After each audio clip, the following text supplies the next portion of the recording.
Hey guys, welcome into Unpaved. Man, it's great to be with you on a Thursday. We get legends from all sports on this show. And I always want somebody far smarter than me or can feed us. And you guys, sir, we get great college football and NFL and Major League Baseball insight. You got Chipper Jones.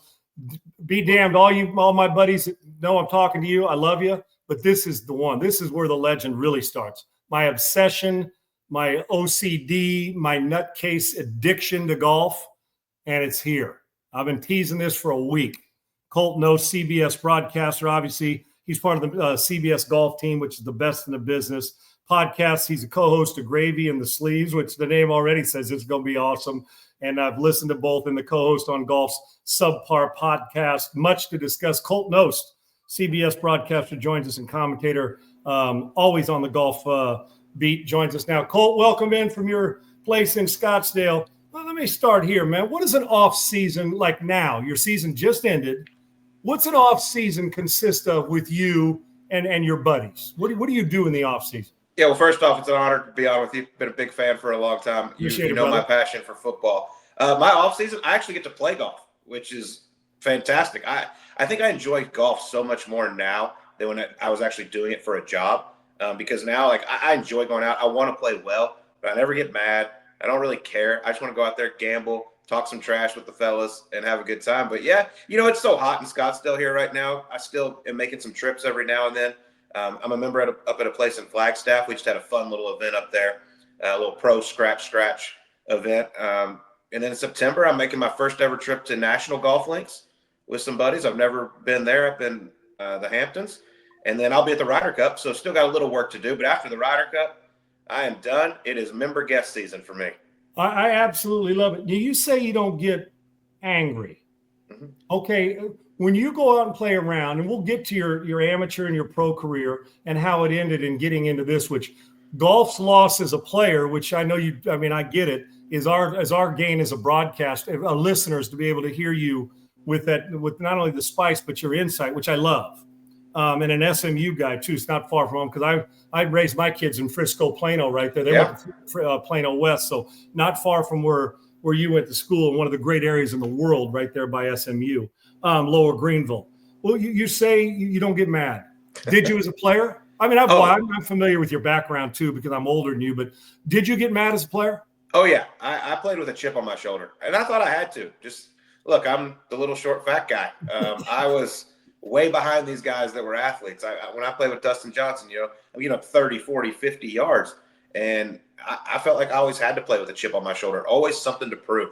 And so when it didn't go my way, absolutely, I got pissed off. I think if you don't get a little pissed off, I don't think you care enough. Like, this is your job. You're an athlete. I'm sure when plays didn't go the way you wanted to, you weren't extremely happy out there either.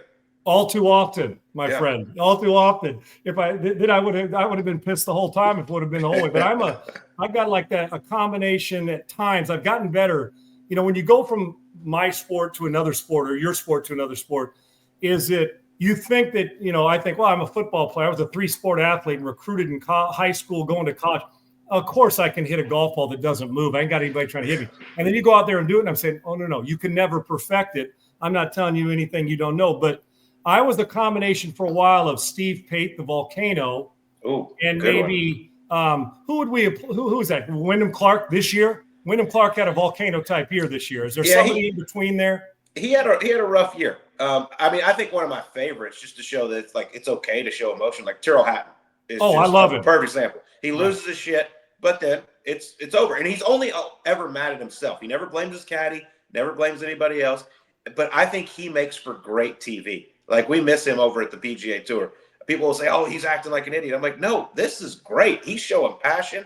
He's fired up. You never know what he's going to say. He has great sound bites. And you know what, Colt, about him? He can snap hook one and be pissed. But the compartmentalization, then he'll flip one like he did this last weekend when they were playing the overtime on the other tour. But and that smile on his face, I'm drawn to the way he plays. About just his personality on the course. Can I share a good Tyrrell story for you? You can stay here for 3 hours sharing anything you want, brother. This is so great. So I think it was the year before last. Amanda Balionis and I had a couple tournaments a year. We have a set on one of the famous par threes. So we're at the 17th, the par three at the Byron Nelson. It's called the Ranch Hole. So he agrees on Saturday to come down and sit with us and call some golf and just talk. And I don't think he knew like he was going to call golf. And so I said something to him to like comment on a shot, and he was just terrible. Like he fumbled his words, didn't know what he's saying. So the next day on Sunday, I have his group, and we're on the 5th hole, par 5 there at Craig Ranch, and he hits it like 20 feet and 2, has an eagle putt, leaves it like 3 feet short and right. Like it was just terrible putt. Ends up making it, comes walking over to the side of the green, sees me, and he goes, "That first putt was about as bad as my fucking commentary yesterday." And I was like, that's terrible right there. That's how great. And then he probably laughed after it and went hit a good shot after it. He's a hell of – we get caught up in that personality part of it, Colt. And you're with these guys every day, the grind, you see the good and the bad and the in-between of all of them. But the dude is a flat-ass ball striker. He's a great player. Dude, he doesn't miss the middle. He is so good. And people say, oh, if he was more positive or if he was more of a robot like a lot of these guys who train, he'd be better. I don't think he would. Like, I think it would be just building inside, and he would eventually just need to explode. I think he talks about it. He's like, look, I get it out, and then I'm on to the next shot. I think we need more of that, honestly. I mean, we love Tiger running around fist pumping. Tiger wasn't scared to drop a few F-bombs out there. All these guys have been trained to be robots and just stay flatline. Like, that sucks for us in the TV business. Does it bother you? I mean, we talk about personality, and we know Scotty's just who Scotty is, right? Mm-hmm. We know how good he is, and I mean, it's just different.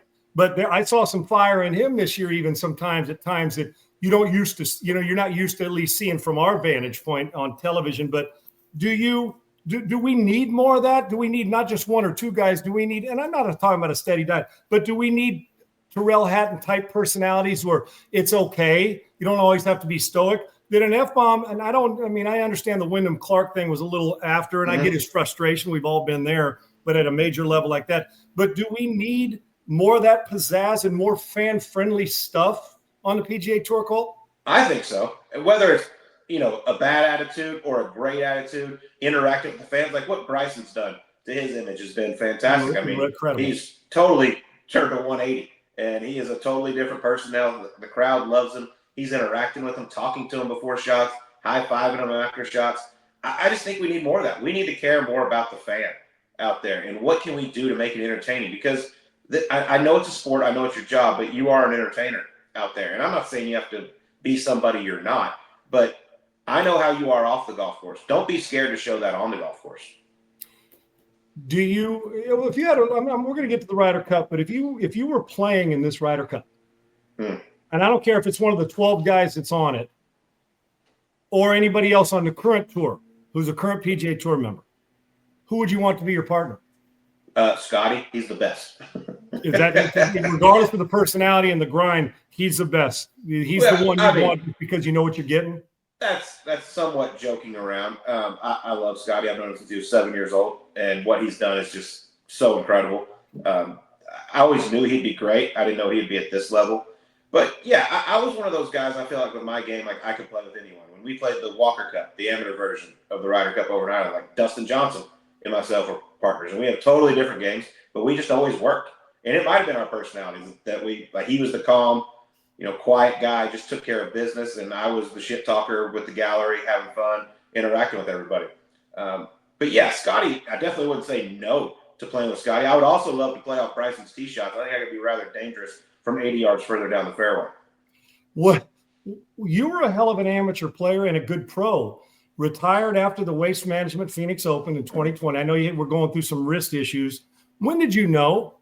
And was it the wrist or you missed the cut? I think it was medical exemption, if I'm not mistaken, thinking back to that. Mm-hmm. And you were a player. No, you talk about Walker Cup. You were a player. How tough was that decision? And when did you know that you wanted that mic in front of your face and that the golf thing, it was time to move on from that? Yeah, it's an interesting ride how it all worked. Like, obviously, I was great as an amateur. I was the number one am in the world. Turned pro, won twice on the Korn Ferry right away, and then just bounced back and forth between the PGA Tour and Korn Ferry for a little bit. And then 2015, I had a really nice year out there. Where I think I had 4 top 10s, contended a couple times. 2016 was even better. I think I had 4 third-place finishes that year. So it was there. And then everybody thought you were one of the next great things. I can remember. Completely. Yeah, I think technology and the way guys are now, we have more athletes playing golf now. That kind of passed me by. I mean, obviously I could have gotten in the gym change my body and all this, but I just didn't really want to do that. I enjoy having fun and I love playing golf. But, through that 2016 season, which was my best year, I was not allowed to practice after any round because my left thumb was so bad. It was beat up. I had several doctor's visits where I went. A couple people told me nothing was wrong. They looked at my wrist, said your wrist is pretty junky. That could be causing it. Got that cleaned up, was out 9 months, came back, hit a shot in Dallas, probably my third or fourth week back. And I was like, this ain't right. Like my thumb just started aching. Saw a guy in Dallas there. He's like, your UCL is 90% torn. You can't play golf on this. He's like, we can do surgery tomorrow. And I underwent another surgery, came back, and just knew basically out for 2 years, not competing. It was just so difficult. And it sucked too because I was really starting to find my way on the PGA Tour, getting really comfortable, competing more often. And then I came back and I had, I think 15 events or something like that. And I knew unless something crazy happens, I might be done, but done with the PGA Tour, which meant I was going back to the Korn Ferry Tour. And in the meantime, when I was hurt, I did a couple of events through CBS that was on Golf Channel. I would do the Thursday, Friday coverage, early Saturday, Sunday, just kind of just to see how it would go. And also did the PGA Championship for ESPN at Harding Park during COVID. And Mike McQuaid, the producer there, let me go down on the ground. And my guy, man. Mike's the all-timer, brother. What a great dude he is. No doubt. And I was on the ground there and just loved it and just felt so comfortable. Everything was great. And later on, CBS is like, hey, no matter what your decision is, we'll give you 15 events in 2020 through the Golf Channel and see how it goes. And so I wanted to make my last event Phoenix. It's my home now, but just that tournament's so great. And awesome. Just, it's a shit show and we love it. It's once a year. It's so fun. And wanted to play in front of my friends and family out here one last time. It sucks. I missed the cut by a shot, but that night I knew it was over. I was 35 years old. And as much as you follow golf, the Korn Ferry Tour is full of youngsters. All the kids coming up out of college, they are hungry. They are excited to be there. And I knew after playing 8 straight years on the PGA Tour, if I went back there, I'd have a bad attitude. I wouldn't want to be there, and I wouldn't play well. I just knew it. And I said, you know what? It's been fun. I've probably overachieved in my golfing life. Let's take the next step and see what happens. And I did it. I fell in love with the TV business, and I've never been happier, Sean. Would you play on? You're a ways away from this, but would you play on the Champions? Do you miss that competition? Or are you getting enough of what you're doing now, the competition and being involved? I mean, there's nothing like being in the heat of the battle, coming down the stretch on a Sunday at a big time PGA Tour event. I mean, my probably most notable finish on the PGA Tour, I finished third at the Players, but I was in the next to last group or third to last group on Sunday, and just that atmosphere. Coming down the stretch, 16, 17, and 18 there. I mean, trying to pull the club back on 17 when you're sitting there tied for second, a couple off the lead. I mean, you're just trying not to throw up. And at the end of it, you're like, man, that was freaking awesome. I love that. You know what's great about that, Colt, or what maybe it's the opposite of that, but when we watch you guys, it seems so easy. But you're almost like at the 17th at Sawgrass, feels like I would feel playing in a Pro-Am as an amateur, even though I can play. It's that, and I've done it. I remember my first Pro-Am was with Don January, and the old school Don from Tech, tough guy, and Mike Madonna and we were in Minnesota, and Mo can hit it, right? He can smoke. Absolutely. Yeah, and all those hockey guys they drive me crazy. And I can remember putting my peg in the ground, and I was shaking because they were lined up. It was at Bunker Hills midday. We were teeing off because everybody wanted to see Madonna play, and Don January has been a legend for a while on that tour. So I'm putting it in. My hand was shaking. I'm thinking, Sean, you can do this. But it was fearful. So I'm saying you're staying over 17 as a pro who's had a phenomenal amateur and a hell of a start to your pro career. Literally, when you're walking that tee box at that golf course, is it the scariest shot in golf, one, when you're close, or is there something that is equivalent, 12 at Augusta or what have you? But were you really to the point where you wanted to piss yourself because it was so nerve-wracking? Yeah, I mean, because I think as a golfer, all these people that say they don't watch golf and they're professional golfers, they're lying to you, in my opinion. We're all golf nerds. We watch the game. We pay attention to what goes on. We know the history. And that one at Sawgrass, it's most holes you can bail out and whatever. Give yourself a look at par, make bogey, no big deal. Like, you never want to be that guy. You don't want to be the Bob Tway. You don't want to be the Sean O'Hare that has the train wreck at 17 at Sawgrass. And it can happen because at some point you've got to get it on that dry land. And I'll never forget, I believe I looked up at the leaderboard. I was 2 back at Jason Day, tied for second. And I was like, I got to attack the spin. It's a wedge. I have a better chance of making birdie here than I do at 18. Like, I got to go. And I put the peg in the ground, and, I mean, the club felt like it weighed like a feather. Like, I mean, I was like, oh, my God. I mean, everything's going. Your heart beating 9 million miles an hour. And I told myself it was a good wedge number. I'm going at this right hole location. And it's amazing what goes through your mind in that short amount of time, from the time you take it back to the top of the backswing. Because I remember I got to the top, and in my head I said, nope, don't do it. You're an idiot. Just hit it in the middle of the green. And I pulled it as I came down and hit it to like 30, 40 feet and 2-putted. But I was like, I literally just told myself a story in my head in a matter of about 0.9 seconds. But it's crazy how powerful that brain is. But yeah, it sucks at the time, like feeling that way. Like, you don't feel that way when you're in 50th. But when you have a chance to win, or you have a chance to have a great finish, like I said, you feel like you're going to throw up. I mean, your whole body's shaking. And then you finish, and you're like, God damn, I can't wait to do that again. Ian Baker Finch, I know you guys' tribute to him was phenomenal. Not only a great player, but I think he's probably, most of us that watch feel like and I've never met him, feel like he's even more of a gentleman than he is. He was a hell of a player. And at one point in time was one of the great putters in the world, right? Colt, if I'm not mistaken, he was really good. But wasn't long, tried to change the swing. That's neither here nor there. One is, maybe put you on the spot, maybe you can't, who's replacing him? Number one, I mean, moving into a certain part of the role. And two is, are you in your dream job right now, or is there another level to it? 18th. Oh, what do you want to do with this? Yeah, not sure yet about replacing. Obviously, it's all very new, and CBS heading into football. They'll figure that out probably in the next few months, I would imagine. I have no idea what's going to happen with that. It'll be interesting to see. We have a great team right now. We have great team chemistry. Everything flows so well. I mean, obviously, when Jim Nance is your leader, how can it not? I mean, he's the best to ever do it. Phenomenal. And Trevor just continues to get better and better. We have so much fun out there on the road. So I'm interested to see what happens.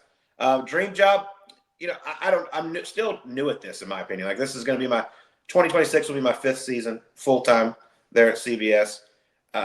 I love being on the ground. I love interacting with the players, the gallery, everything. Obviously, Dottie Pepper is our number one walker. I don't see her going anywhere anytime soon.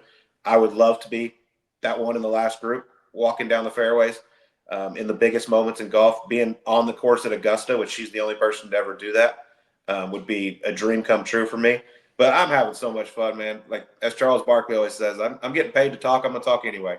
No doubt. And you mentioned Dottie, and I said this on my show a couple of weeks ago. They were talking about female broadcasts. I'm saying, who doesn't get enough credit? Maybe because she's such a minimalist, but she fits in with the fellas. And when she's talking golf, like you guys, I'm learning something. I think she's as underrated a female voice as there is in the world when it comes to knowing not just her sport as feet, but knowing golf. And she fits in with you. You guys banter back and forth, and the digs you guys get in. Even Jim got one in. Was it on you, Colt, late in the season? Probably. What's that? Probably. It was either on you or it might have been on somebody else, but it was a dig. Maybe it was on Frank. I can't remember, but even Jim got a good dig in about somebody's it was a choice of words in a fun way. But I'm like, this team is perfection, and Dottie adds to that, as you mentioned. Yeah, well, I'm definitely not going to disagree with you, because if I did, Dottie would beat my ass. But I love her. She's been so great to me, like helping me throughout the years. I mean, she's one of the best to ever do it down there on the ground. And when I came into it, I was obviously very new, was very raw. I mean, like, as I always say, I'm careful to call myself a professional athlete, but I played a professional sport for a living. And when you do that, like, most people don't have a backup plan. There's no plan B. It's like, I'm going to have a great career. I'm going to make millions of dollars. I'm going to retire. Well, it doesn't always go that way for everybody. So when this happened to me, like, I didn't really know what was going on. I didn't know if I was going to be good at it. It was a risk I took doing those 15 events, like, because they could say, hey, you sucked, we're done. And then I'm going to be like, oh God, what do I do now? But luckily it worked out, and Dottie's been a huge help to me. The whole team has. They welcomed me in when I know it's not easy to welcome a new person in, because those people have been together for so long. And here is this young guy that doesn't know what the hell he's doing coming in. And it easily could have gone a different direction, but it's been great. And I'm just so lucky to be over at CBS. But and Colt, I feel like that when I'm watching you, and it sure as hell doesn't feel like you're new at it. But there's this energy. But when I watch you, I feel like, and we haven't met in person, and we will play. Mm-hmm. But I feel like I'm seeing the guy I'm hearing on the golf course is how you are with your buddies, or when you're playing golf on your own, or when you're talking sports with them. I feel like I'm getting the same guy. Am I? Yeah, that's the plan. So I'll never forget Lance Barrow, the longtime legendary CBS producer. He was the one who gave me my first shot, and I did a couple of them. And he would always come up to Whisper Rock here in Scottsdale every year during Phoenix Open and have lunch and just hang out. And he told me after my first one, he's like, look, I've listened to you at Whisper Rock, sit around the tables, tell stories, talk to your buddies. He goes, that's what I want on TV. Just don't say fuck. Without the F-bombs. Yeah, just don't do that. But that's the biggest thing. He's like, and so when I first did my first one, obviously I was very timid. Probably wasn't near myself because I didn't really know what was going on. I didn't know how to do it. And then Jim Rickoff, who's the football producer for CBS, and is just awesome. He sent me a message, and I've saved it. I'll never forget it. But it was this long text just saying, look, we brought you on to be you. He goes, be you. If it works, great. If it doesn't, go down in flames. Like, this is what we want you for. You need to be different. You are different. So just show it to us on air. And like, that meant so much to me. And that's one thing I've always said is like, I'm not going to try to be the perfect broadcaster. I know my grammar is not always perfect, but I know when I speak, the viewer at home understands what I'm trying to say. Colt, a lot of times former players, and I found when I first started my broadcast career, you're like, well, how critical and complimentary without making it personal, right? And I try to tell the expert not talk below them and not talk above the amateur. So they're like, Madden was always great at that. He weaved everybody in, and you felt like he was your buddy, right? Mm-hmm. And so going in, and a lot of guys that I talk to that have struggled in it say, well, they have a hard time criticizing guys they played because people say, well, did you forget what it was like when you played? Well, if you're doing it honestly, and I want to ask you in your career, did that ever enter your mind say, okay, I can't be critical of a snap hook or a guy that, chili dips or 3-putts from 6 feet? Or do the guys treat you great because you're honest about the game and don't make it personal? Where was the line for you, and did you question that when you got into it? So I think the hardest part is when I stepped away. Obviously, I'm still friends with these guys. Like, right. Some of the best in the world are right around my age, and Jordan Spieth, who's 8 years younger, I've known since he was 16. Like, these guys, I've been around my whole life, and I still consider them friends. Like, on the road, I go to dinner with them, hang out. And the one thing I'm always careful about is, like, they'll tell me things that they don't want to be out there. And they'll tell me great stories, whatever it is. And I'm always just sure, like, hey, do you care? Like, that was phenomenal. Do you care if I use that on the broadcast? And if they say no, then I drop it. But if they say yes, then absolutely I get it in. And the critical part, like, I don't have a problem with it. Like, if we were playing a money game and you snap up one, I would tell you how I feel about it, or get in your ear and talk some trash. And that's the same thing I've relayed to a lot of my friends out there. Like, if I criticize you and you get mad about it, let's sit down and watch the shot and tell me what I said that wasn't true. Exactly. Being honest about the golf guy. Yeah, like, you're my friend. I'll buy you dinner afterwards. I'll take you to dinner, whatever. But if you try to argue with me or say that I'm not allowed to criticize you and that's my job, I'm sorry, then this just isn't going to work out. But I'm not scared to criticize guys. People always, all the time, say that I kiss certain players' ass and all this. I had a guy send me on Twitter. He's like, would you quit kissing Scotty Scheffler's ass? All you do is say how great he is. I'm like, how great he is. He wins every time he tees it up. Find a lie, right? Yeah. I looked this year or something, and I think I added it up. Like, Scotty averages just over 66 when I walk with him. I'm like, show me where I'm supposed to say anything bad. I mean, the dude shoots 0 every time I play with him. When it's almost like, oh man, Scotty looked like he hits it in the first cut of rough. You're like, oh man, what an average shot for him. When the rest of us will take a shot like that, us amateurs. Would you have a most embarrassing moment as a golfer and as a broadcaster? Broadcaster was very early on. I can tell you this, and I got smoked on Twitter for it. Which, by the way, you can be perfect. You can be Jim Nance and you get hated on Twitter. That ain't real life when we get on Twitter, and you and I both know that. Yeah. My first full season where I was doing every actual CBS event, I believe, was 2022. And it was, I think, Luke List and Will Zalatoris in a playoff at San Diego, our first one, the Farmers Insurance, first one of the season. And I was getting a ride from Gary Woodland to Phoenix that night for the next tournament. And so I was with Will Zalatoris that morning or early in the day, and I had like an hour and a half to kill before, if there is a playoff or whatever there is. So like I just slowly started making my way back towards the compound and like, okay, if this thing doesn't go to a playoff, like I'm out of here so I can get there and jump on with Garrett. Well, I'm back at the compound. All hell breaks loose. There's a playoff. So I come bolting out, going towards 18 to get there in time for a playoff. I had a monitor around my neck at the time. I'm getting there. It's getting extremely dark. My monitor strap breaks. Now I don't have my monitor. We're on the fairway. I'm watching the tee box. I'm like, you literally cannot see the ball. Like, the fact they're even playing this is kind of shocking. And Luke List steps up to play and tees off, and you can't see the ball in there. I see him quickly pick up the tee. The marshal with his signs shows it straight down the middle, and I was like, this is hammered right down the middle. And it flew in the right fairway bunker. And Faldo goes, like, Colt, that doesn't look like the middle and all this. And I was like, oh, yeah, whatever. It's dark out here, blah, blah. And I got smoked because I guessed. I just went off reaction and everything I saw, and I just flat out guessed. And people just killed me for it. I was beating myself up over it. At the end of the day, like, I made a mistake. I'll never guess again. I learned from it. But I still blame that marshal for signaling it was straight down the middle. Damn right. He's got a gig to do too. Colt Knost, legendary. I call him Lev because I just love his insight. He's made an impact quickly. And JT34, it's cool. We're talking golf today, but it's okay. Nobody's begging you to stay. But you'll learn a lot if you do. We're having some fun. No problem. We'll get to football talk as well here with Colt Knost. If you had one golf course you had to play the rest of your life with three of your buddies, what is it? It's the easiest decision. Easiest decision ever. Shadow Creek, Las Vegas. That's one of my favorite courses. Why? It's fun. I mean, tell the people why. You played there. I have too. Why is it your favorite? The golf course is fantastic. You will not find a better conditioned golf course. I think it is so much fun to play. And then just the whole experience. The limo ride out there. The fact you're going through these shopping centers and just not the nicest area in the world. Then you turn in the gate and just boom, there's heaven right there. You go through the trees. You see all the wild animals. The staff who I've been so close with, Monty Montgomery and his whole team.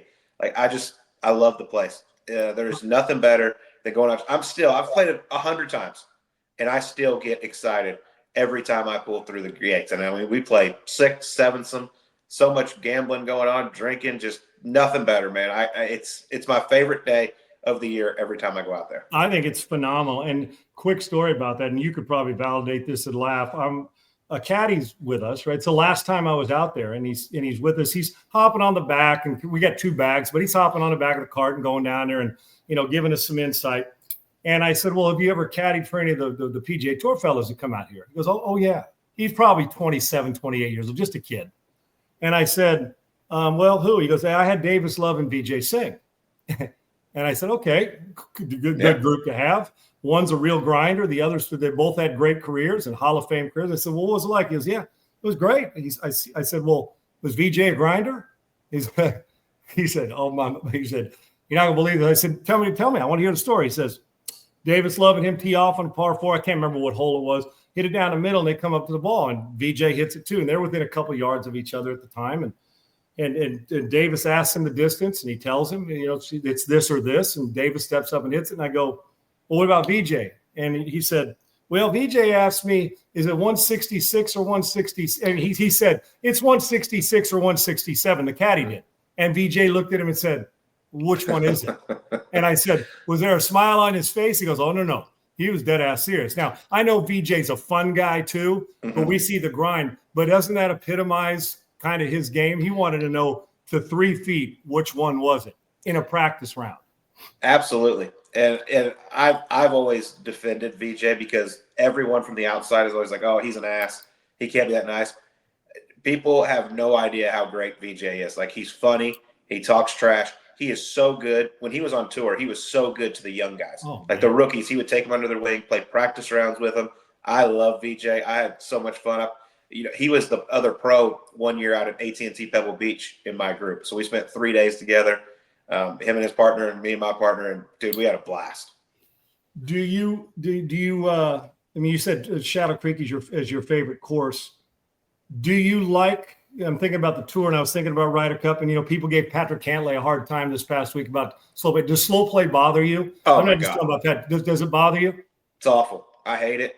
I went through a little funk in the middle of my career where I was battling some demons where I couldn't really pull the trigger, but I had a guy pull me aside, and ever since then it's been nothing. But throughout most of my career, I was one of the fastest guys out there. I mean, we have shot link and everything now, and you have your PGA Tour links, and you can see like where you rank in each department of the game as far as pace of play and all this. And I was always one of the faster players. And for me, like I was always the first one to hit because I was the shortest off the tee. So the fact that I was the fastest was crazy to me, but it's awful, man. I think it ruins the game. It's really hurting the TV product. I was talking to Frank Nobilo about this. Like when he first started and we would come on Saturday or Sunday for a 3-hour show, like the last group would normally be on like number 3 or 4. Now we're talking 8 and 9. Like we're missing out. Like Pebble Beach is a great example. Like we're missing out on 6, 7, sometimes 8 at Pebble Beach on CBS because of how slow the pace of play is. It's awful, man. They got to make some changes. I've done a lot of research into this, and I've given them a lot of examples. It's just bad, and they allow it nowadays. And their whole deal is the golf courses are harder, blah, blah, all this. I was like, I don't care how hard the shot is. You still go through the same stuff. You get your yardage, you get your carry number, and you talk about where the wind is, and you hit it. It doesn't matter if it's whatever, 16 at Cypress or a little layup par 3, number 7 at Pebble Beach. Like, I don't care. You still have to hit the shot. Yeah, it's got to be a pain in the ass. I mean, for watching on TV, and then I mean, it's not a matter of sounding, but Patrick Cantlay has his routine. A lot of guys have it. I get it. I like to set Strock, grab the club, take a look, and when he's in a fair and let it rip, right? I mean, from that vantage point. But can it be a distraction like at the Ryder Cup? Can it be a distraction to the playing partners because he's so methodical and irritation? Can it be methodical and a problem for the other Ryder Cup team as they're waiting for Cantlay to go through his thing? Does it become a problem? Yeah. The problem is, how the fans in New York are too. And I know they're going to be very pro Team USA, but you remember what they did to Sergio up there at the U.S. Open with his regripping and everything. And I think even though he's representing the United States, I have a feeling there's going to be a lot of guys up there giving it to him when he's shuffling his feet around for a good 45 seconds. And it sucks, man, because Patrick's such a good dude. And I know they have their routines, like you said, and everything, but it's just a matter of respect. And also, the rules say you have 40 seconds to hit a shot. So let's start enforcing this. We're not enforcing it enough. Why don't we, Colt? If you want to speed it up, enforce it. Can I tell you how hard it is to get a stroke penalty for slow play on the PGA Tour? Oh, well, from my watching every single game, you're there, but from watching on TV every single event every weekend, it sure as hell. I get all these, whether they've talked about slow play. My buddy Deuce Bobick, who was a teammate of mine. If you see Deuce first, please tell him I said, don't tell his bitch ass to call me. But he was a teammate of mine in Minnesota, and he's awesome. But how do we speed this up? You're talking about him. I mean, you can pretty much rob Peter to pay Paul. You can beg, borrow, cheat, and steal, and they're not taking they're not stroking you with a penalty. I'll do this quickly for you, but this is how you get a penalty on the PGA Tour. Tell me if you think this is a good system. So your group gets behind. You get told to pick it up. You get a warning. If you don't pick it up, you get put on the clock. So now we're timing every shot. First guy gets 50 seconds. Next 2 guys get 40. Okay? If you go over your time, they come up and tell you, hey, that was a bad time. That's your warning. So then you have to do it again to get a penalty. So you have to mess up 4 times. Put this in the camera. 4 times before you get it. As a child, I mean, did you ever be told if you mess up 4 times, then we're going to punish you? No, well, it's like you mess up once, you do it again. Some on the end of it. There wasn't. You get another time. Yeah, it was like a little whooping. Yeah. And I'm like, my whole deal is, why can we not change this to where your group is slow, guys? Y'all are on the clock. We're telling you, first bad time, boom, there's a shot. I promise you, the first time one of those dudes gets a bad time and has to add a shot to their score, they'll never do it again. And don't let it cost them a tournament where they lose by a stroke. And it's like a fine. When you're fining these guys that are making a $800 million in sports, 10 grand for it's like, come on now, son. But you hit them hard. I know this about athletes, and Colt, you do better than I do as well. Hit them at their wallet or hit them with the chance to lose because of a penalty stroke, and it'll change in a hurry. But absolutely, 5 chances, just way too many. And it's maddening and almost insufferable on the course to watch slow play. It really is. Yeah, I mean, Torrey Pines' first tournament of the year, Dottie Pepper called him out. They turned in 3 hours, the final group. 3 hours. And I loved when she did that, too. Yeah. It was phenomenal. Boy, the players did. Well, they'll get over it. They because you know what? It's I understand it's a big event and bad weather and all that, but still, like you said, I'm still standing over looking shots. There are those things when you hit a ball into another fairway and you got to find it. I get all that, looking for a ball, but I'm all in on fast play. Okay, well, I'm going to negotiate with you on here. If I'm, I told you I'm a fanatic for golf apparel, golf clothing, golf trips, golf courses. I could talk about it all day. So let's say I'm coming up with an apparel business and a leisure business, and I got my logo on it, and I want to come to you as a golf announcer or to do it. What's it cost to get Colt Knost to wear a logo for a shirt as a broadcaster? We'll get to the players in a second. What's it cost if I say, man, put this on and wear it? Or do you guys all have to wear the same company at the golf course because it's sponsored by whoever it is, FootJoy or Travis Matthew, whoever it is? Yeah. Can you do your own deals on the golf course? Well, that's funny you say that because I brought that up this year, and I'm still waiting to get 100% confirmation that I can't, because like over at CBS, Polo provides all our cameramen, all the people out on the grounds, clothing, which obviously me, Mark, and Dottie, same thing. So obviously we wear that because that's what sponsors CBS. But I said at the end of the day, like if I have a company reach out and they're like, hey, we'd love to sponsor you, would that be okay? And they're like, oh, let us think about that. That's interesting. So at the time, I don't really know, but we wear Polo. I remember our first couple of years at CBS, we were with Adidas. They just try to make all of us look the same. And I'll tell this because it is amazing to me on Sundays for over 20 years, everyone on the ground with CBS wears all black. And look, I'm a team player. When I came aboard, I do it. It sucks in the summer. It's hotter than hell. And the amount of people that come up in the gallery are like, oh, all black. Good choice today, huh? And I'm like, dude, we've been doing it for a million years. I just follow along. I just do what I'm told. But if the shirts are all, whether it's all black but it's a different logo and you can capitalize on it. I mean, here I am. I'm already your agent, brother. I'm negotiating with CBS to say it. So what's it called? I'm being honest here. I have no idea. So like if I come to you and we'll talk about this off the air. Don't think that business plan isn't already ahead or I wouldn't be asking this. So is it like, for instance, if you go to Sam Burns, what's it cost for Peter Millar to pay him on his shirt?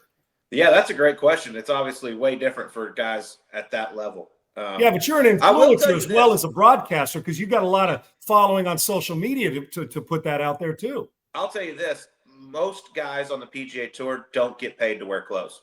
It's just the fact that they provide them with clothes. They'll put their sponsors on it. But most companies don't pay players to wear their clothes. Now, the top end, that's a totally different deal. But for the most part, it's just all free product for those guys. I'm going to be able to break into the tour. I'm willing to give money to watch that logo fire up and roll. Love that. That's honestly because you got to be an outside thinker on the marketing part. And why wouldn't you? And if you can steal players like you or guys like that or broadcasts like you, why wouldn't you? Okay, did Keegan Bradley get it right with this Ryder Cup picks? Yeah, he did. I was actually there in the building yesterday when all that happened. I interviewed Keegan afterwards. I did. He was in a tough spot, right? Like they gave him the captaincy when he was 38 years old. Probably thought he wouldn't make it based on his play, but he's arguably having the best year of his career. Like he is playing so solid, playing so good. The win at the Travelers, I think, really made him think. But that being said, now he has 12 guys, and their sole focus is playing good golf. Whereas if he plays, there's 11 guys whose sole focus is golf, and there's Keegan who wants to play great more than anything, but he knows he's got the interviews, the captaincy, putting picks out there, all that. There would be a lot going on. And I know Trevor Immelman came out and said like he doesn't think he should do it, and he was a President's Cup captain. I talked to several other people that kind of went down the same line, but he could have had a chance to make history. First one since 1963 in Arnold Palmer, but it's changed a lot since then. There is so much going on. I don't know if you've ever been to a Ryder Cup, but it's mayhem. So I think he did make the right choice. And I had my list that if he doesn't play, this is who it's going to be. And that's exactly who he went with. Because even if he played great and listen, if he wasn't the captain, you would have had to choose him. He's played such good golf, in my opinion. Oh, yeah.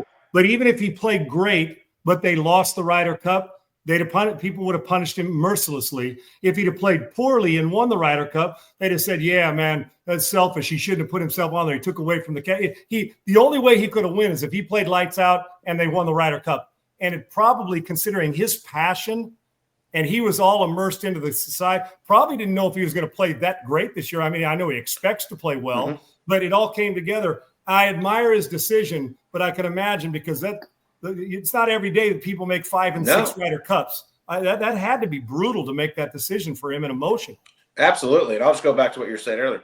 He's going to get crucified no matter what, whether he played or not, if they lose. If they lose, he's like, I've been saying this all week on our SiriusXM show. It's the Al Davis thing. Just win, baby.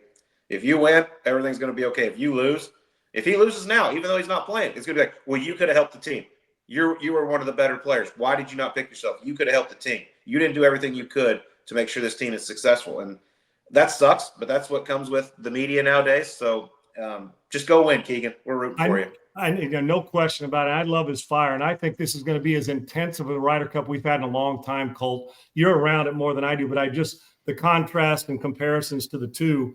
The golf course, I know how important iron play is. You know more than I do in putting, and those are pretty obvious. But if I said, give me great drivers of the golf ball at Bethpage or great iron players, average drivers of the golf ball, putts obvious. What am I choosing between the first two? Irons. 100%. I don't care what the golf course is. It's irons. To give yourself as many makeable looks as possible is so important. Guys drive it so long nowadays. Like the difference between the average guy on the PGA Tour and the longest guy, like, just isn't that much anymore. And so, like Colin, everyone says Colin Morikawa is a short hitter. He averages 297 off the tee. Like, he's not short. You can play any golf course. 15 years ago, he's in the top 10 of driving, probably, exactly. Right? Yeah. And so people say, oh, he's the shortest, one of the shorter guys. I get that. Yeah, he might be. But what he's giving up in distance off the tee, what he does with his iron game smashes that. Like, he is such a great iron player. I'm taking him all day. I want as many looks as possible in the Ryder Cup, and then let the putter do the talking. Do they take their Ryder Cup, and whether people are offended, do the Euros take the Ryder Cup more important, or do they take it more serious than we do? Everybody, I think, likes to make that a narrative, and I just think it couldn't be further from the truth. Everybody says they have better team camaraderie and all this, and I disagree as well. I know what these guys are like. I know how much time they spend together. You know, the normal people don't realize, like, so many of those guys rent houses together every week. Their families are around each other all the time. No, USA, that fire burns deep. They hate it when they get criticized. They love what happened at Whistling Straits. They hate what happened at Rome. Just like same thing for Team Europe. I think both teams care so much. I wouldn't say one team cares more than the other or takes it more serious. Both teams want to win more than anything. Who's your dream foursome? You and 4 others. Who? I mean, if it's somebody you've played with, I love when I'm talking golf to get this. So we're playing it at Shadow Creek, obviously. Who are the other 4 guys? You're playing a 5-some, and you're betting your ass off, and you're having fun and playing good golf. Who is it? Well, the one thing that sucks for me in my career is I never got to play with Tiger. And my relationship with him has changed quite a bit over the last couple of years. I've actually gotten to know him a little bit. So Tiger's going to be in there because I want to play. And they don't have to be golfers either. It can be I know. anybody. Oh, they're not going to be. That's the only golfer in the group. Charles Barkley, who is one of my favorite people in the world, and he ain't scared to gamble, and he's easy money on the golf course, so that helps. Michael Jordan was my idol growing up. I've had the chance to play with him a few times. He's going to be in there. That way we can also make Charles and Michael friends again.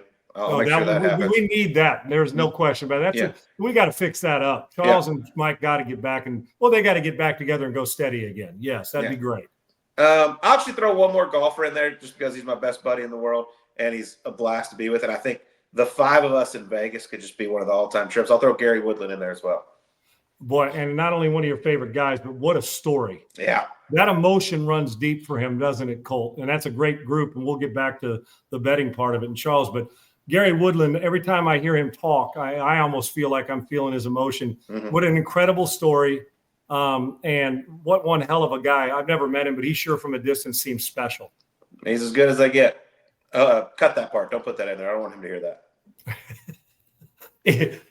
Have you played with Charles? I mean, he's out there in the valley. You guys must play quite a bit, right?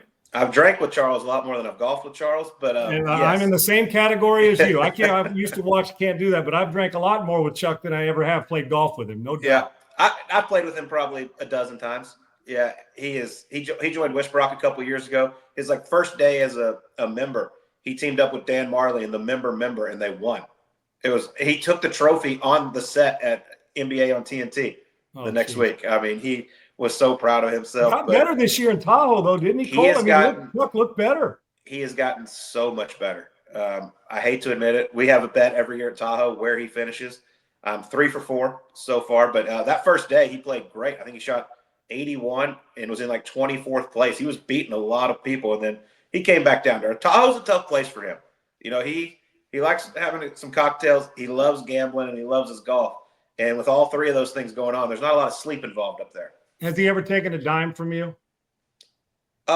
With his, I remember, I think it was last year at Tahoe. We always bet like whether he finishes 65th or better or whatever. That he got me last year. He's never beat me out of money on the golf course like with both of us playing. Absolutely not, and he never will. How many strokes you got to give him? So his whole bet is he'll play for anything I want, and he takes everything but the par 3s. And I'm like, Charles, you ain't ever gonna beat me with that. Even taking everything but the par 3s. Yeah, he's like, I'm a man. I ain't taking no strokes on par 3s. Football. You an SMU fan? Oh yeah. In school? Yeah, pretty impressive last year. Are your college football Saturdays? Do you get? I mean, I know how much you love it. So tell me what Saturday is going to look like this week. We got some big games. What will it look like? Well, I can tell you exactly how it's going to look like because I just watched the Lee Corso special a couple of nights ago. Not so fast, my friends, and I got teary-eyed at the end with all the tributes to him. I will be. That's 6 a.m. Game day starts here in Scottsdale. I actually am going to get up because it's his last one. I respect the guy so much. I'm a massive fan. I'm going to watch that entire game day, and it'll lead right into Texas and Ohio State. Growing up, I was a Texas fan, so I still root for them. I've been lucky enough to get to know the Manning family over the last 10 years. Cooper was the first Manning I actually ever met. He's and awesome. His son Arch, obviously, the quarterback there. So I'm pulling hard for them. I know Cooper's a nervous wreck probably right now getting ready for this game. But, oh, yeah, I'll be on the couch, 6 a.m., watching Lee Corso's final game day. Also, my wife, Natalie, she doesn't really care about sports, but she discovered the Pat McAfee kicking contest last year. And so now she's like, make sure I'm up. I want to see the kicking part. Okay, so she comes up. What's the drink of choice for you? Are you a beer guy? Are you a whiskey guy? What's the drink of choice during college football Saturdays? Well, considering it starts that early in the morning, I like to push it off a little bit. But I switched probably 8 years ago to being a tequila guy. And the hangover is much better when I play golf the next day.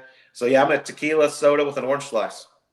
Have you ever shot when you're playing with your buddies 65, 66 hungover? Oh, yeah. Yeah. I shot 65 on the PGA Tour hungover on a Friday when I was in dead last. Okay, so where was the tournament and where'd you go? I need to know. Where you say, oh, man, I'm dead last. Just I'll be fine tomorrow. Sometimes it's good to play with a headache. Where were you and how did that come about? We were at the Greenbrier, and it was the year Coach Sean Payton was caddying for Ryan Palmer. I don't know if you remember that. And so Ryan Palmer is a good buddy of mine. We played a practice round together and go out Thursday. I shoot 76, and I'm in like last or next to last.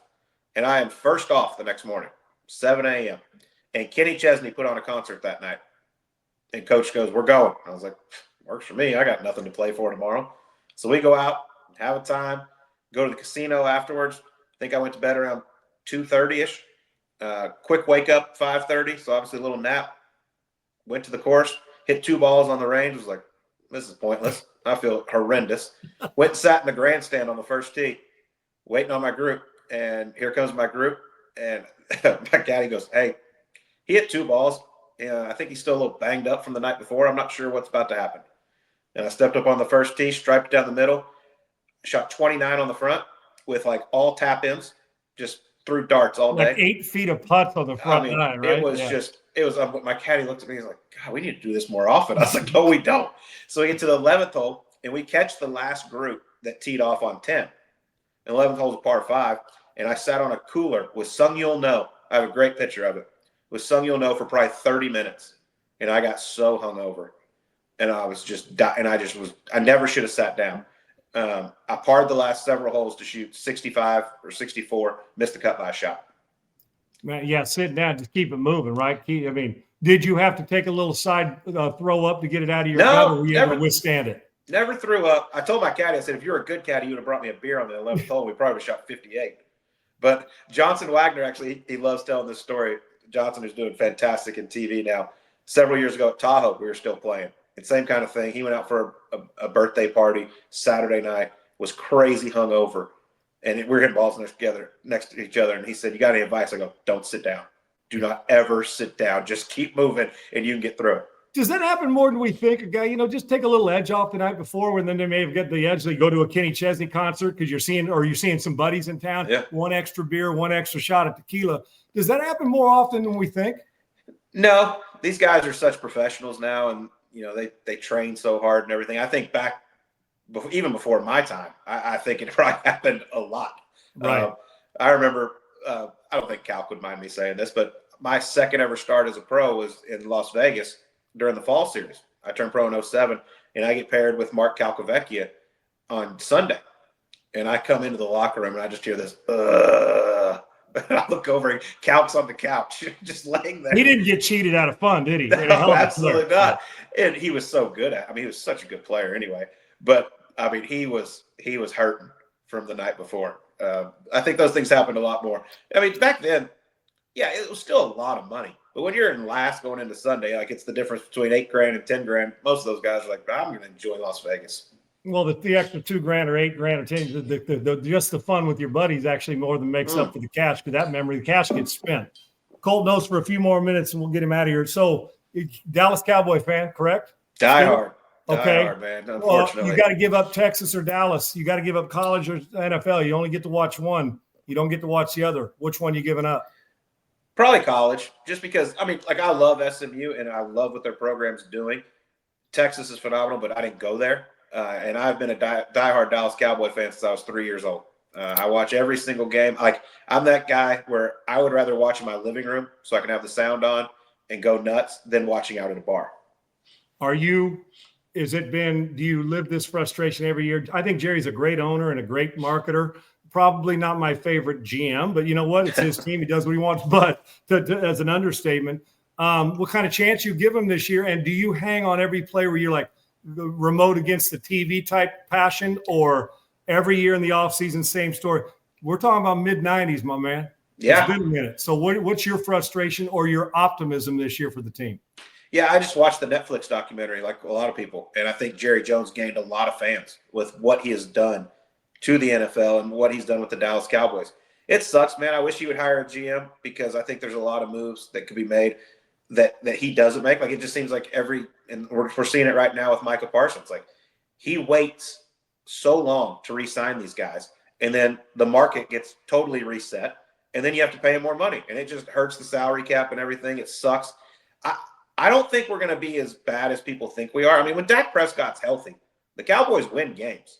They just don't win in the playoffs. It sucks, man. I like I said, I'm diehard. I want them to win. It's just so tough with the Commanders and the Eagles in that division. The Eagles, good God, I think they might have gotten better, which is terrifying. With Jaden Daniels, Washington's not chopped liver. They're pretty damn good too, right? That's become a hell of a tough division, no doubt. You could play good football and end up in third place in that division right now.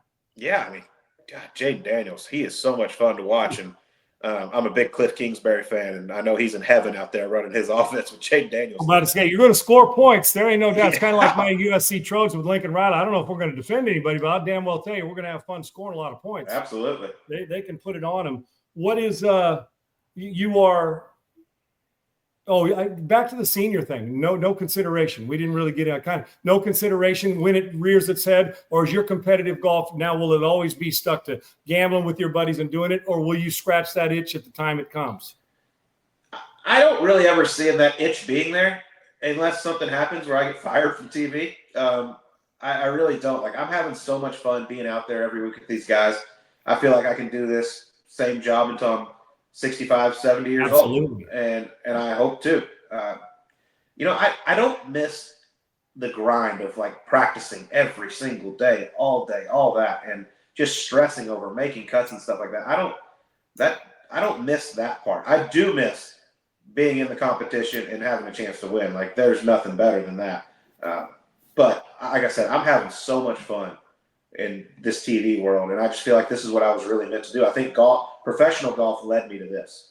Is it blasphemous for me to say that we just in a short period, the 3-year stint that Scheffler's on, and we know Tiger at his best, and I'm not talking about the longevity of it yet, obviously. Should we be in the same breath talking about them both in the same terms? No, I don't think that's fair to Tiger.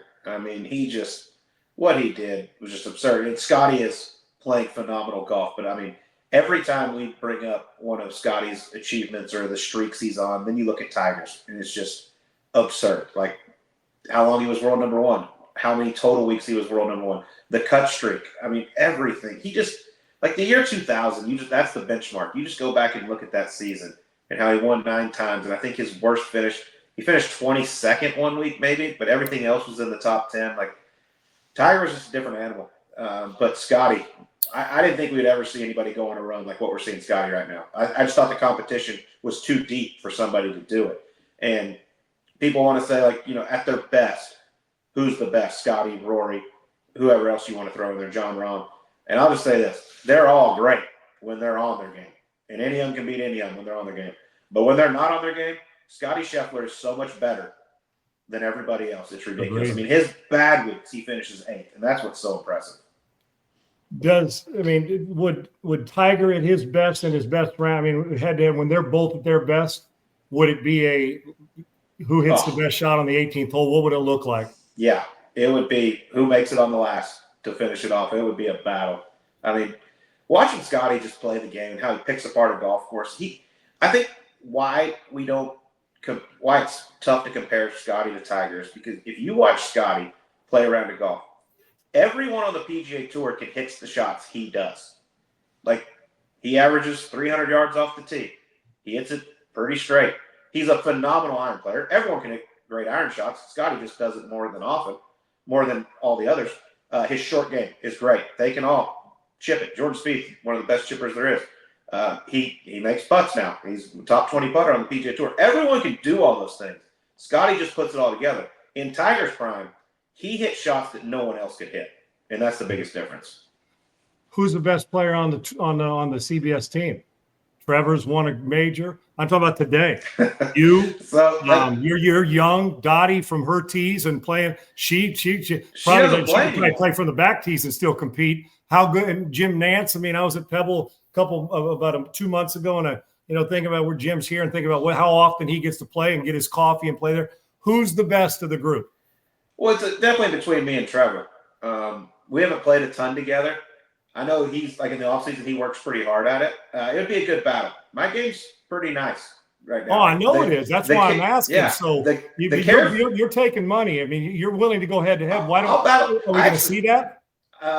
Maybe. I actually threw an idea out there I thought would be fun before Ian left, but now that Ian left, it might actually even be more fair. But we do the indoor people versus the outdoor people.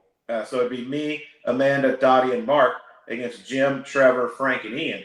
And Frank doesn't really play anymore either. But I thought that'd be a fun little match to go out there and battle it out. But with them losing Ian, we could make it tough on them. Yeah. Now? Where would they want to play? You get a feel for it. I'm sure everybody's favorite. You talk about Shadow Creek, Jim's at Pebble Beach, but would Frank's be across the pond? Would Trevor's be there, or there's American courses? If you guys had one that you kind of all talk about that's not Shadow Creek, where would you guys play it at? That's a good question. Somewhere, obviously, where you stop along the road. I know. Obviously, with Trevor being a Masters champion, Augusta means so much to him. I'm sure Frank's will be back in music. Frank, I don't think Frank has played a round of golf. Same thing for Dottie in over 10 years. Why? Is it like if you do it like you get burned out to the point where you're covering it, you just don't want to do it, or the frustration that you're not as good as you were? Why wouldn't they play? Yeah, that's my opinion. It's just like I can't do what I used to do. I remember Frank last year ordered a first set of irons for the first time in like 10 years. And he put what shafts, I laughed at him. He put X100 shafts in his irons. I was like, what are you doing? You haven't played in 10 years. You're 65 years old, you old bag. You can't handle those shafts anymore. But yeah, Frank also says like it just the next day if he plays, like it just hurts so bad. It's not worth it.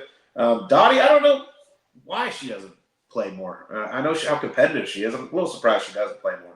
Yeah, because when you hear you could tell she got fire in her belly. I'm thinking, man, she could. I feel like she can go out there and still win. I just, like I said, my brother, I know I could keep you here forever. So who is winning the Super Bowl this year? Give me your overall prediction and the national champion in college.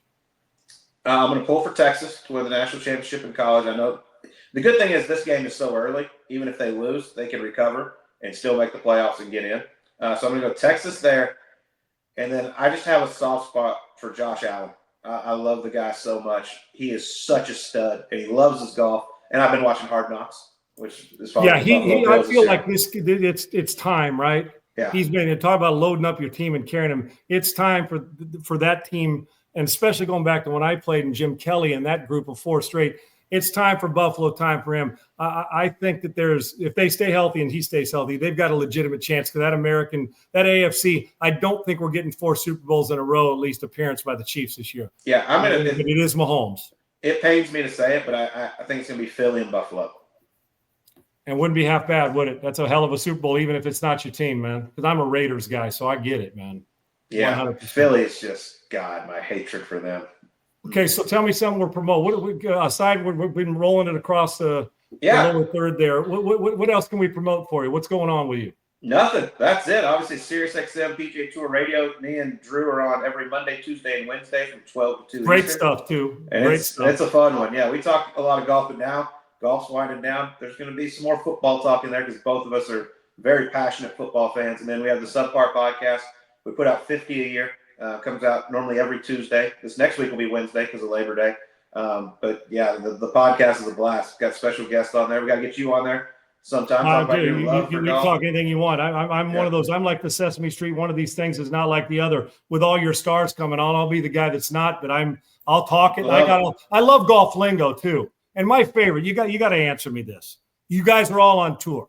You played on tour. You go to Whisper Rock and playing with what? There's that be 35 PGA tournaments. That's my favorite. You show up. The one time I played Whisper Rock, no phones. You look around. Oh, who's the hell knows going to show up at the first tee playing? Oh, man, Colt's here. Oh, why not Mickelson? Or how about this guy, right? Or Larry Fitzgerald? Or you mentioned Charles. Well, now I lost my train of thought. What were we talking? Getting on the button. Yeah, I'm no household name, but I'll go there and talk it. Damn, I lost my train of thought.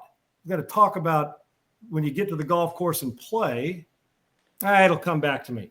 But Ryder Cup. I meant to transfer that into the Ryder Cup. What's going to be the biggest key aside from iron play? Favorite. I mean, who's the better 12 going in on paper? Man, that's a very tough question. I'll just tell you this quickly. Europe, Team USA was minus 350 when the Ryder Cup ended in Rome. They're down to minus 145. Now, Team Europe is loaded, but I'll tell you this. Home soil means so much. We have not had a winner on foreign soil since 2012, and that was the miracle at Medina. So obviously something crazy happened there on Sunday for Team Europe to come back. I think Team USA is going to win. I think it is going to be very, very close. Like, it's going to come down to one of those last couple of singles matches, but I think they pull it out in the end. I think the crowd up there in New York is just going to be too much of an advantage for USA.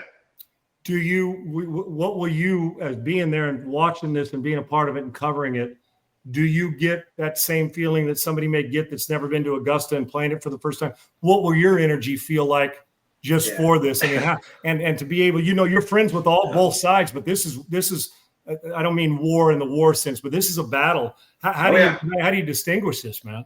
Man, it is so much fun to be there. I'm the analyst for SiriusXM on the radio, and this will be my third Ryder Cup. I remember the first one, Whistling Straits, obviously was a pounding. But that first tee Friday morning, if you're going and you don't set your alarm early to make sure you are in those stands on the first tee, you're not doing it right.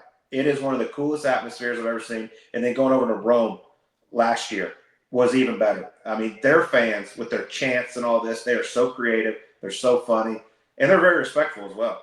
The first tee is unbelievable. Quickly before we get out of here, Nicholas Colt was a vice captain last year. And I remember a bunch of the captains were walking out to the first tee, and the crowd's going nuts, doing all these things. And Colt walks through the tunnel and just walks right onto the first tee. He's standing there by himself, and he just looks around at the crowd like this and just tells them to be quiet. And then he starts the skull chant, right? Like they do at the Minnesota Viking games. The skull, skull. And he had them in the palm of his hands. Like, he was controlling the tempo and everything. And then at the end, they just erupted. It was one of the coolest things I've ever seen. I was standing right there. I was like, I got goosebumps. I was like, this is so cool. Can't get here soon. I know what I was going to say about is golf lingo. Real quick before I let you go. You play with all these guys and have been on a tour and been a great player. When we say, oh, man, he's a solid ball striker, my buddies and I always make fun. Aren't they all solid ball strikers? I mean, golf lingo is the best. Oh, solid ball striker. Never golf lingo. Aren't they all solid ball strikers? listen, you don't fake it and make it to the PGA Tour if you can't hit it. There's no doubt. But there are just some guys that are just at a different level where it's just you hear that sound, and it's hard to describe it. You hear that sound, and you just know it's different, and you know it's something special. And you just like what Scotty does. I mean, no one can ball strike it with Scotty Scheffler. It's a different level. The control he has of his club face is just phenomenal. And he always hits the right shot. Distance control too, right? I'll tell you who's the sound that I love hearing is Lucas Glover's iron play. Yeah. There's something that, that hard, that big draw he's got, but there's a different sound. It doesn't sound like my shot ever, but there's just a different sound on it, different than even some, but his iron play, just the way it sounds to me makes, okay, now that's and Scotty is the epitome of what I'm thinking when I hear somebody say, just a solid ball striker, right? Yeah, I mean, I played a ton of practice rounds with Lucas in my career. We always had a little action going on, and yeah, he could flat out flush it. Who was there's no snub because these guys who earned it, the Ben Griffin story is awesome. Who was the one who didn't get in that you said could have? Keegan Bradley. He snubbed himself. I mean, outside of him, who was? In my opinion, that's the only one. I mean, Maverick. It was down to probably Maverick McNeely and Brian Harman. And for Brian Harman, who's a phenomenal putter, it might just be too big of a ballpark for him. He's not short, but he's just not long. He would be the shortest person on that team. So I just don't think it fit. And then Maverick McNeely, I think, still just young and kind of finding his way. I know he won once in the fall, but can Maverick McNeely handle those big moments like they're going to have at the Ryder Cup? And I didn't think so. I thought he got it right. I mean, I seriously, I'm not joking. Like the biggest snub was himself. I've kept you way too long, but one I do want to ask: will we ever get Liv and PGA Tour figured out? Probably. I don't see them ever coming together now. Like the PGA Tour's thriving. They're doing great. Liv's having fun with their team stuff, which I don't really care about.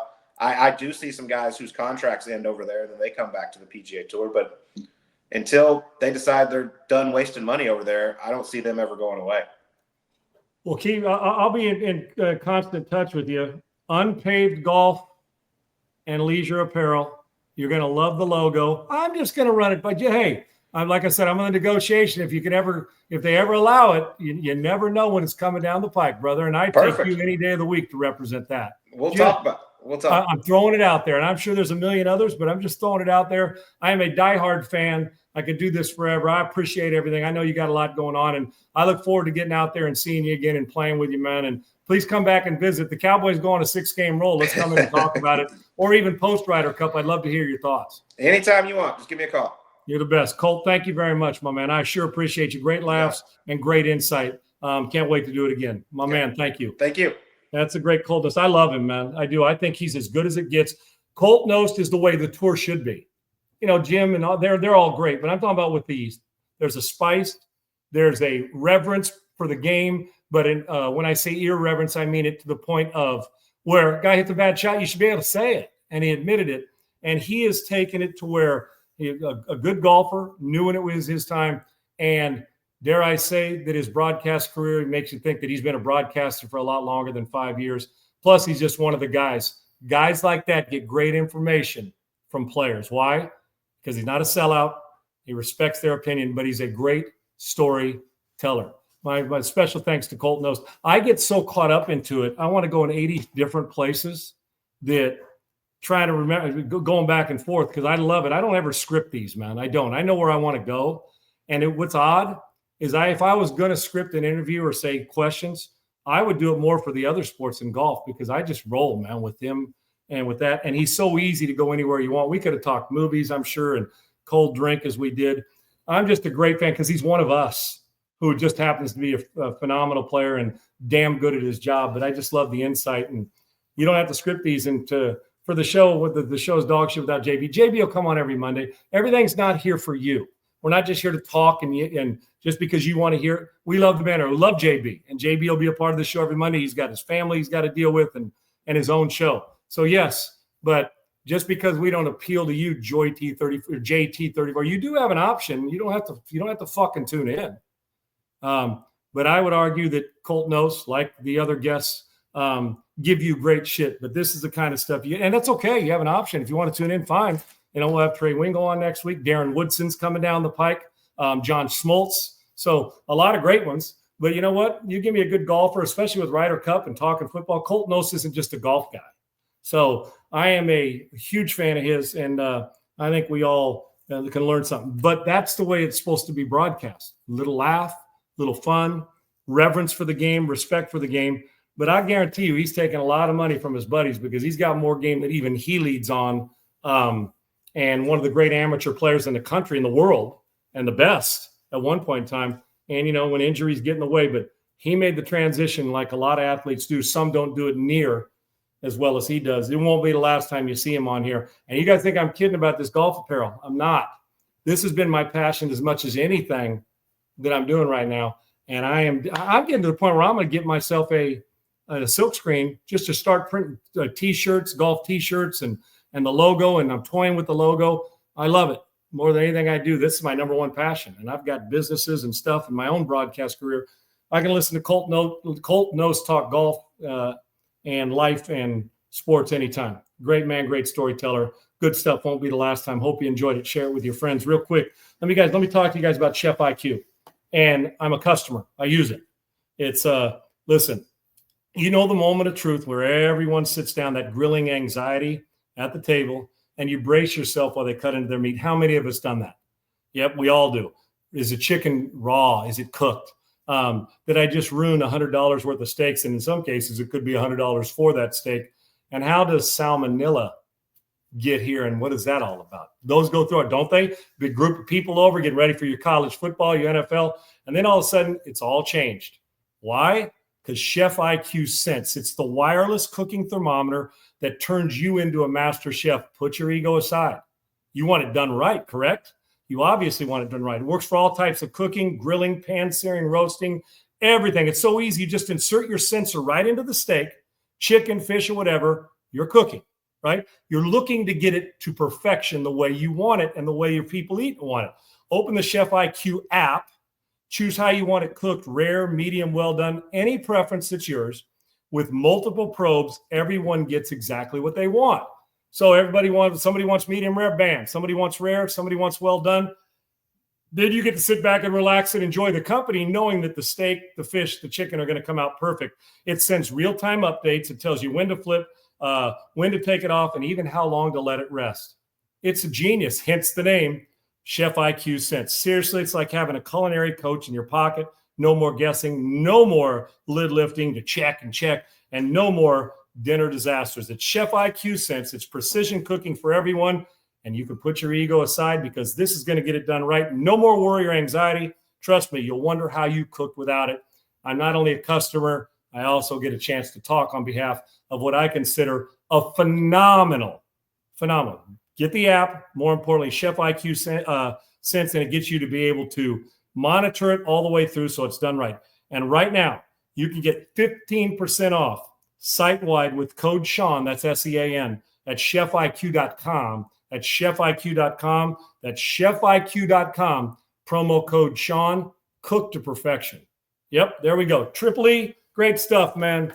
Colt Knost, and if you don't know about golf, Triple E, I know you know how I am about golf in the morning, dude. I'll talk it all day, every day.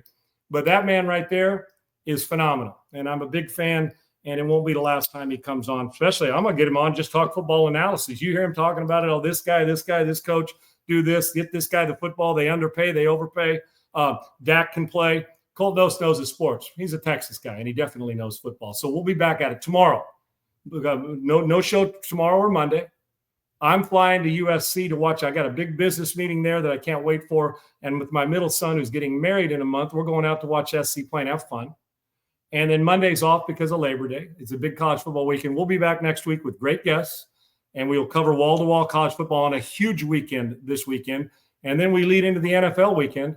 You don't want to miss it. And we will break down the matchups now, not just did this guy make the team, the matchups, which are more important than all the hype and pomp and circumstance. Well, this guy should have started, this guy shouldn't. Now it applies to game plans. And that's what we'll be putting in next week. And we'll come out with a preview of the coming week and a review of what happened in college football this past weekend. It's on. This is our Masters. This is our U.S. Open. This is our Ryder Cup, where every single day it's passionate. JB will join us hopefully on Tuesday next week, since Monday will be no show and you'll have it off. So Friday, Saturday, Sunday, Monday off. and then we'll be back at it Tuesday since I'm traveling tomorrow. Guest and Kirk Herbstreit too, just trying to fit it into his schedule. So he'll give us a great idea. He's a little bit busy with this Lee Corso finale and College Game Day. It'll be awesome. Today's guest was spectacular in Colt Knost. Give him a follow at Colt Knost on Twitter and follow his podcast. You'll get a good laugh. He's got the right perspective. He made the show better. We'll see you guys on Tuesday. Enjoy a great college football weekend. Will Arch Manning live up to the hype, which is going to be tough to do on the road against the reigning national champion with a new quarterback? Clemson, a lot of people think they're going to win the national title. Cade Klubnik, a Heisman Trophy candidate and the first pick of the draft type favorite. And then Doug Nussmeier, the only reigning quarterback in college football as a veteran that threw for over 4,000 yards. They got Clemson and LSU, among other games. Those are some big ones, and it's a start. Who's underrated? Who's overrated? Look at Florida's schedule. Brutal. Is South Carolina as good as they were last year? Who's SMU? Who's Arizona State? Who's Boise State? Those are the teams that, hung around and some got in and some didn't. And then the big boys. Is Alabama back? Will they be the same? Where's Tennessee without Nico? Georgia and their quarterback situation. Is Miami with Carson Beck going to elevate their play? Florida State, can they elevate, get back at it? What's Mike Norvell's situation? And will Dan Lanning be able to replace Dylan Gabriel? All those stories and more. And Colorado's got a new quarterback. Deion's no longer coaching his son. What's going to happen there? And can my USC Trojans play defense? Stories upon stories. And, the Big Ten and Michigan and it's Penn State, who's been a hot topic on national championship hopes. Will James Franklin be able to win a big one against a big opponent? All those will be answered throughout 2025. Look forward to seeing you guys. Can't wait till Tuesday. Thanks again to my man Colt Knost. We'll see you guys then.